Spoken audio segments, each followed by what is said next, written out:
What's up, everyone, and welcome to another episode of Lance's Lively Sunday Stories. Now, today, our verse is from Matthew chapter 18, verses 21 and 22.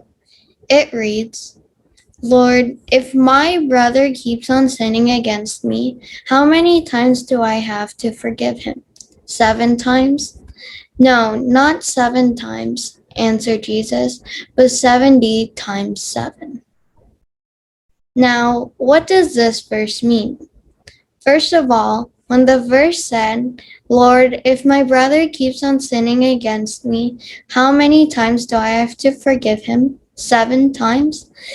Refers to Peter wanting to impress Jesus with generosity, since there was a requirement made by Jewish rabbis where the person who followed the law could forgive one person 3 times and then stop forgiving.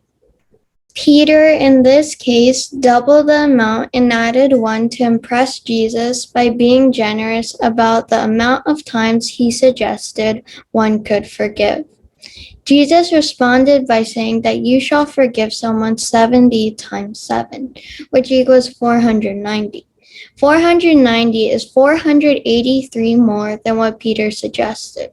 But Jesus' point here is that you should always be ready and open to forgive someone, instead of having a specific amount of times that you would forgive someone. Our big message relates to this verse. Our big message is spit it out. God calls us to forgive someone not once or 490 times, but an endless amount of times. It may be hard to forgive someone, but our message, spit it out, calls you to spit out your anger that blocks you from forgiving someone that has sinned against you. Now, for today's challenge, comment down below why you think God calls us to forgive everyone with no limit.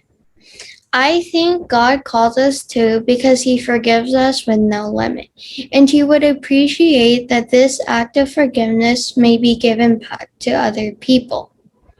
I also think He calls us to do so because it will create peace and love in the world. May the peace of God be with us all, and I'll see you next week.